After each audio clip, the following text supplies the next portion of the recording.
Olá, seja mais uma vez bem-vindo a mais uma videoaula do curso de Introdução à Arqueologia Bíblica. E eu espero que você esteja gostando do conteúdo, tá bem? Na aula anterior, nós mostramos um pouco sobre o que é a alta crítica e como seus métodos hermenêuticos, ou seja, de interpretação bíblica, influenciaram na compreensão que muitos fazem do texto sagrado. Eu também mostrei como os achados arqueológicos pareciam desmentir muitas das premissas dos críticos, entre elas a ideia de que o autor ou autores bíblicos apenas compilaram lendas criadas pelo próprio povo de Israel. Porém, o achado de grandes evidências arqueológicas, uma após a outra, mostrou que, diferente do que supunham, havia narrativas muito, mas muito parecidas com aquelas encontradas na Bíblia e que distavam séculos e séculos antes da primeira linha bíblica ser escrita. Aí os críticos engoliram seco, mas não mudaram a sua maneira de ver o assunto, apenas mudaram o foco de sua crítica. Na opinião deles, agora diziam que a Bíblia plagiou tais mitos, pois há tantas semelhanças que só pode ser um plágio. Será? A investigação atenta dessas coisas, especialmente pelos religiosos, é muito importante, pois não estamos diante de um livro qualquer. Estamos falando nada mais, nada menos do que da Palavra de Deus, um compêndio que norteia e transforma a vida ao longo da história. Se esse livro for um mito e a sua composição uma tarefa meramente humana como qualquer outra, estamos definitivamente diante do maior engodo da história. Imagine as implicações disso. Se a autoridade do livro for falsa, o seu conteúdo doutrinário torna-se mera opinião, e isto é muito sério. Então, vamos com calma para ver o que os críticos afirmam, está bem?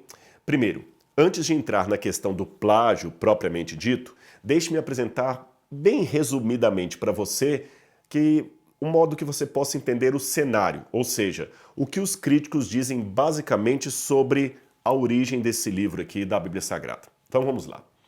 Como eu disse na aula anterior, tudo começou quando Jean Astruc, um médico francês do século XVIII, começou a construir uma hipótese sobre a origem do livro do Gênesis. Despertou-lhe a atenção que no início do livro do Gênesis, pegue uma Bíblia na sua casa e acompanhe comigo e você vai ver. Percebe-se que o nome de Deus está escrito de uma forma no capítulo 1 e depois muda no capítulo 2. No primeiro capítulo diz assim: no princípio criou Deus o céu e a terra, e viu Deus e chamou Deus. No hebraico essa palavra Deus aparece desse jeito. Ela se lê Elohim. Agora, quando você vai para o capítulo 2 do Gênesis, olha aqui, por exemplo, 2 verso 4, você nota que o nome de Deus muda.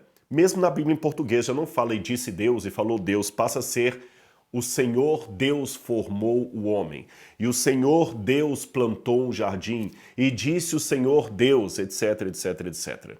No hebraico, o nome de Deus passa a ser escrito desse jeito que você vai ver agora na sua tela. Se lê Yevá Elohim ou Adonai Elohim, conforme a prática judaica de evitar a pronúncia do nome de Deus. Astruc concluiu que a presença desses nomes distintos ou dessa forma distintiva de referir-se a Deus em Gênesis, usando o nome Deus ou Senhor Deus nos capítulos iniciais do Gênesis e também do Êxodo, indicavam que Moisés teria utilizado, segundo a compreensão dele, duas fontes diferentes para compor os seus livros. Uma que chamava a Deus pelo nome de Elohim e outra que chamava a Deus pelo nome de Yahweh, conforme a pronúncia adotada por alguns. Astruc não argumentou que Moisés não seria o autor do Pentateuco. Ele apenas queria investigar as possíveis fontes que Moisés teria usado na sua composição. Não obstante, a principal marca da teoria de Astruc, isto é, atribuir passagens distintas a diferentes fontes através da utilização de diferentes nomes de Deus como critério, se tornou, depois disto, uma característica importante das teorias críticas que se seguiram. Dentre os muitos eruditos que, a partir daí, se dedicaram ao assunto, destaca-se o nome do já mencionado Julius Wellhausen. Ainda que muitas de suas ideias tenham sido antecipadas por outros pesquisadores, cabe a Wellhausen o crédito de ter sido aquele que formulou de maneira mais definitiva a chamada hipótese documentária que domina até hoje o pensamento de alguns acadêmicos a respeito da Bíblia. A hipótese documentária, em sua forma básica, não é difícil de compreender. Ela propõe que, embora o Pentateuco pareça ser uma unidade aos olhos do leigo, seria de fato uma compilação de pelo menos 4 fontes literárias principais, sendo que o processo de sua compilação teria levado cerca de 400 anos. De acordo com a hipótese documentária, os 4 documentos que serviram de base ou fonte ao Pentateuco seriam a fonte javista, chamada de J, a fonte eloísta, chamada de E, a fonte deuteronômica, chamada de D, e a fonte sacerdotal, chamada de P, por causa da forma como era escrita em alemão. A fonte J seria a mais antiga, iniciando o assim chamado relato da segunda criação, a partir de Gênesis capítulo 2, verso 4 em diante, e traçando a história de Israel desde o período patriarcal até a preparação para a entrada em Canaã. Este suposto documento teria sido escrito por um autor anônimo que estava vivendo no reinado de Judá, por volta do ano 900 ou 850 a.C. A sua característica principal seria o nome quase exclusivo de Deus como sendo Yahweh.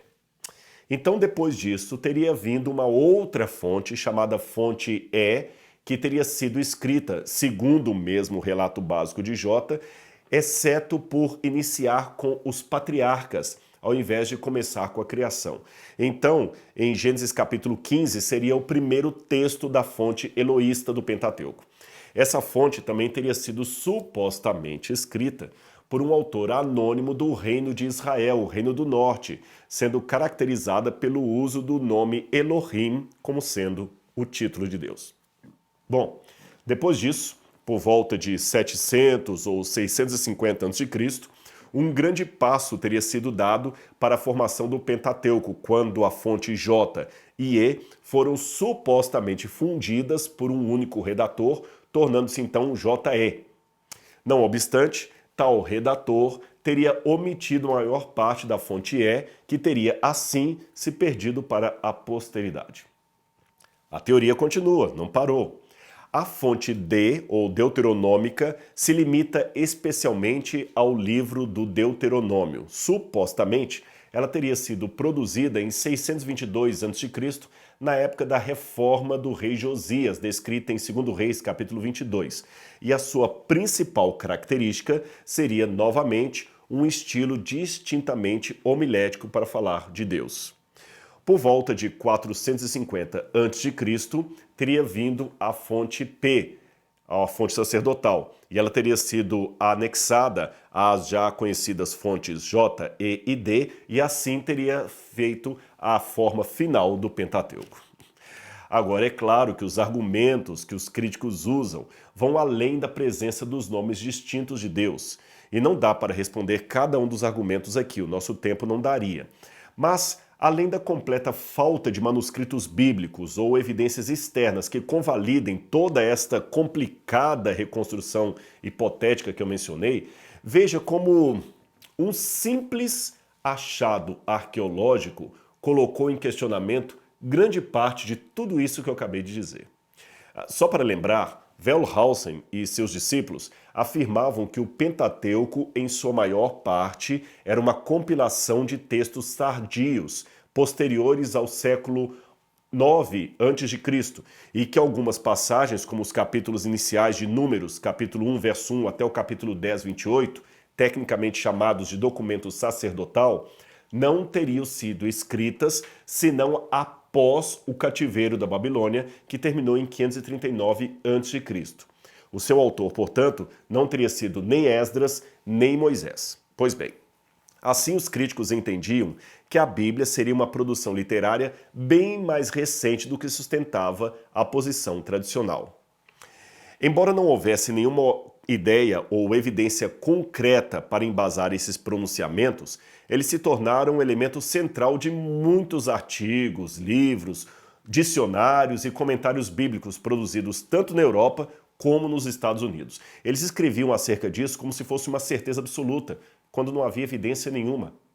Mas em 1979, o arqueólogo israelense Gabriel Barkay descobriu num túmulo do Vale de Hinnom um minúsculo adorno de prata contendo antigas letras hebraicas.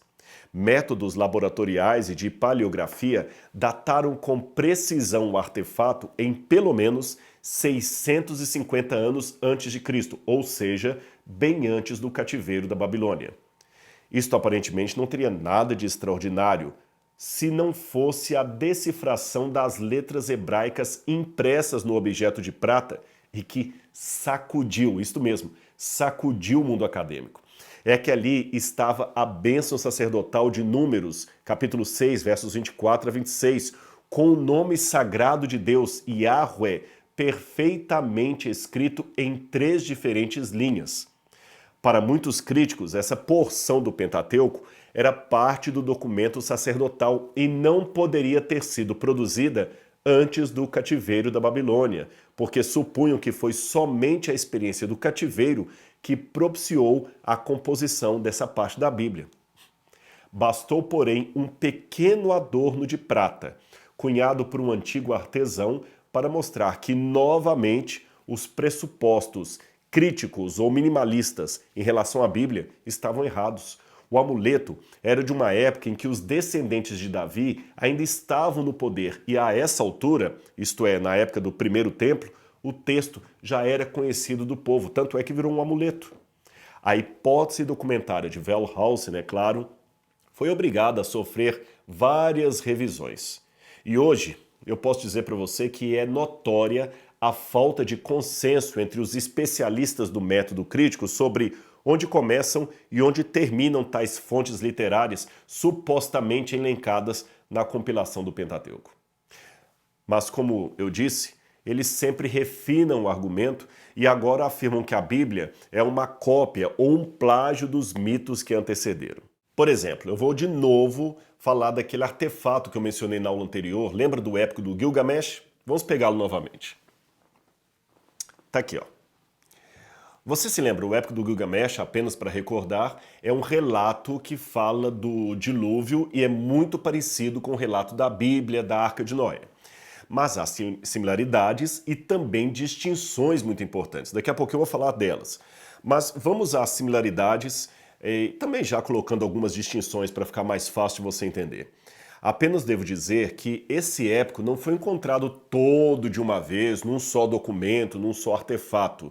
Esse aqui, por exemplo, que eu havia mencionado na aula anterior, é uma réplica do que foi encontrado na biblioteca de Assurbanipal, e que data do 7º século a.C.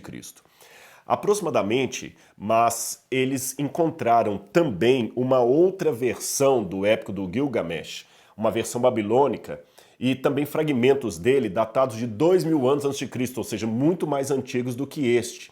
E eles mostram que era uma história que realmente estava muito bem preservada. Por que eu estou dizendo isso? Porque se encontraram uma cópia dele do 7º século a.C. e outra do século 21 a.C., quer dizer que era uma história que estava sendo passada de geração em geração, de pai para filho. Então vamos às comparações. No caso do épico do Gilgamesh, Deus, ou os deuses, decidiram destruir a humanidade por causa da sua iniquidade e pecaminosidade. Isso também está na Bíblia Sagrada, Gênesis capítulo 6, versículos 5 a 7.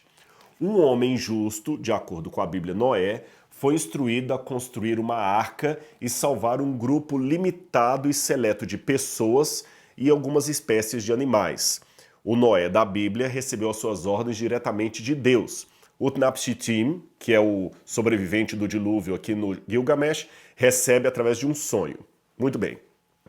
Em ambos os casos, da Bíblia e do épico do Gilgamesh, as arcas foram construídas para salvar a humanidade. E as arcas eram enormes.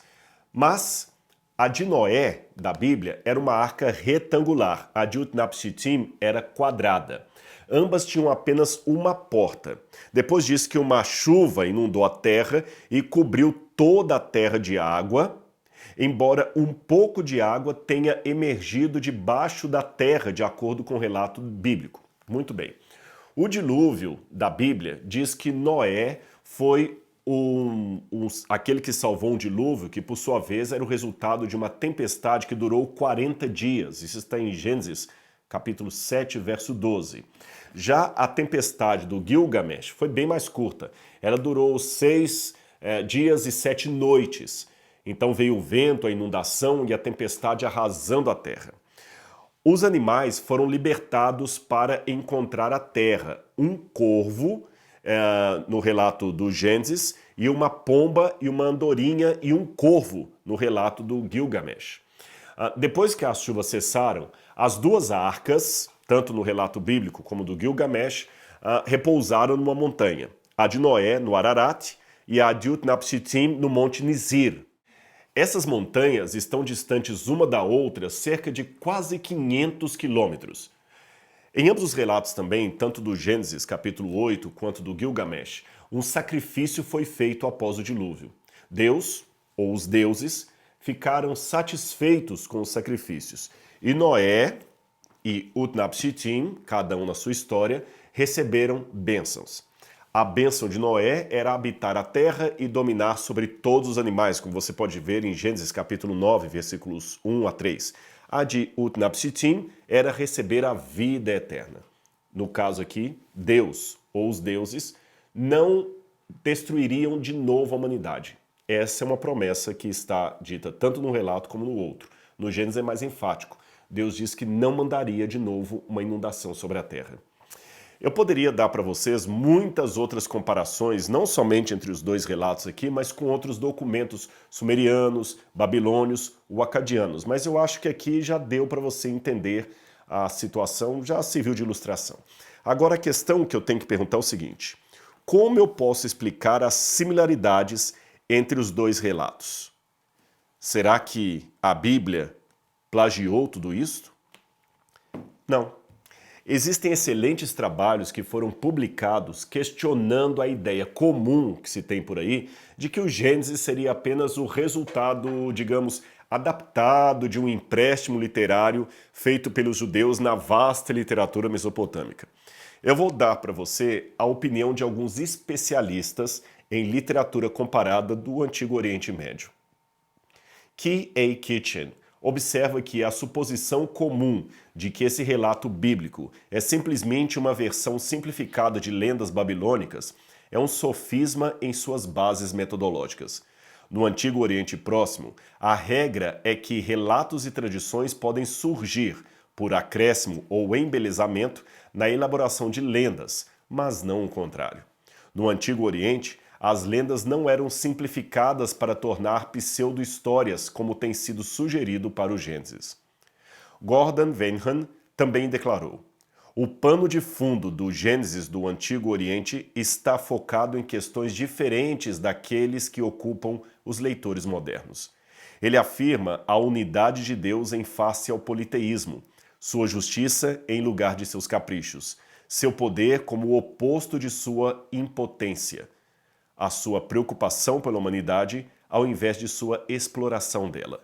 Ao passo que a Mesopotâmia prende-se à sabedoria do homem primevo, o relato do Gênesis apresenta o seu pecado e desobediência. Não há nenhuma evidência do mais simples empréstimo literário feito pelo escritor hebreu. E deixe-me dizer ainda que muitos e muitos especialistas que eu poderia citar admitem que, a despeito de uma ou outra similaridade, a sua principal correspondência fica apenas no setor genérico. Não se pode nem mesmo provar que os mitos de diferentes povos sejam dependentes literários uns dos outros. Por exemplo, não há prova consubstancial que os egípcios, que também têm uma história parecida, plagiaram os sumérios, ou que os amoritas plagiaram os babilônios, ou que Homero, que também fala do dilúvio, plagiou os escritos mesopotâmicos. As semelhanças até agora encontradas têm convergido para uma outra hipótese que, longe de negar a validade histórica da Bíblia, a confirma. Sabe o que é? É que se tem admitido que as semelhanças se dão porque os documentos partilham o mesmo contexto literário, ou melhor ainda, apontam a um mesmo relato tradicional que foi transmitido por diferentes povos. Isso significa que a dita história de Adão e Eva, o dilúvio, a Torre de Babel, etc., tem traços de historicidade tão evidentes que foram repassados para todos os povos que originaram como descendentes daqueles que testemunharam esses fatos. Ou seja, a história foi tão real que acabou espalhando para todas as culturas. É só isto. E uma coisa muito interessante mesmo, é que o caráter único e universal da versão bíblica é extraordinário. Eu digo único porque de todos os relatos, a Bíblia é o único livro que fala de um monoteísmo e coloca o Criador como sendo um Deus eterno que já existia muito antes de criar o cosmos. Ao passo que os mitos pagãos falam sempre de deuses, no plural, que por sua vez também são criados, ou seja, os deuses na versão sumeriana são o resultado do universo. Eles são filhos de um universo que nessa versão se autogerou ou seria eterno. Em outras palavras, os deuses dos mitos não são os criadores de tudo que existe, mas são, como outras criaturas, filhos dos elementos siderais que os antecedem. E tem mais. Moisés não poderia de maneira nenhuma ter emprestado das histórias pagãs da criação, nem do Egito, nem da Mesopotâmia, por uma questão muito simples. O propósito de Moisés é muito diferente do propósito desses outros relatos. Moisés não escreve sobre a criação dos deuses, a cosmogonia dos deuses. Esses relatos, por sua vez, não falam da criação do universo. Eles geram mais uma gênese do reinado de certo rei. Esses textos mesopotâmicos são sempre escritos para estabelecer a supremacia de um monarca e de seu Deus. Por isso que cada história é diferente por causa das adaptações locais. Assim como Gênesis começa com a criação, estabelecendo a supremacia de Yahweh, os reis divinos dos mitos sumerianos começam o seu reinado reivindicando a autoridade por serem filhos ou devotos de um suposto Deus que criou uma parte do universo. Porque, como eu disse, nenhum dos deuses foi o criador de tudo que existe. De modo que, se houve, ainda que hipoteticamente, um contato entre Moisés e o autor do Gilgamesh, esses mitos foram apenas uma forma que Moisés usou para desmentir os relatos que não estavam corretos. Ou seja, se houve alguma correspondência, a Bíblia veio para corrigir e não para depender dos mitos como se fosse apenas um plágio deles. Sem contar com o argumento final. E esse aqui eu quero levar você a pensar. Quer ver? Leve o épico do Gilgamesh, ou uma tradução dele para facilitar, até uma prisão. E deixe o épico do Gilgamesh ali para os presos lerem, para que eles possam ler o relato da criação, de Utnapishtim e do dilúvio, de acordo com os mitos sumerianos. Leve lá para os presos. A uma outra prisão, a uma outra cadeia, leve a Bíblia. E deixe também a Bíblia por um tempo para ser lida pelos presos. Depois de um tempo, volte àquela penitenciária, às duas penitenciárias, a que recebeu o épico do Gilgamesh e a que recebeu o épico da Bíblia. A que recebeu o épico do Gilgamesh provavelmente continuará com seus bandidos, seus traficantes, os seus assassinos, os seus delinquentes, tal qual estavam antes do mito chegar ali. A que você levou a Bíblia, certamente contará agora com uma pequena capela ou uma igreja repleta de homens presos que agora estão com a vida transformada. Ex-assassinos, ex-traficantes, pessoas que foram convertidas. Ou seja, enquanto esse livro aqui só traz uma ilusão e uma mitologia, esse de cá traz um poder de conversão que pode mudar vidas. E nenhum outro livro da humanidade tem um poder transformador como tem a Bíblia Sagrada.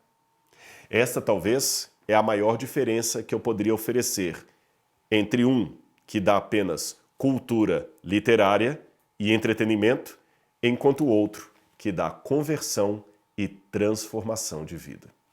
Interessante, não é? No nosso próximo encontro, começaremos um novo módulo, onde vamos estudar a arqueologia em relação à primeira parte da Bíblia Sagrada, em relação ao Antigo Testamento. Então eu conto com a sua presença e a sua participação. Até lá!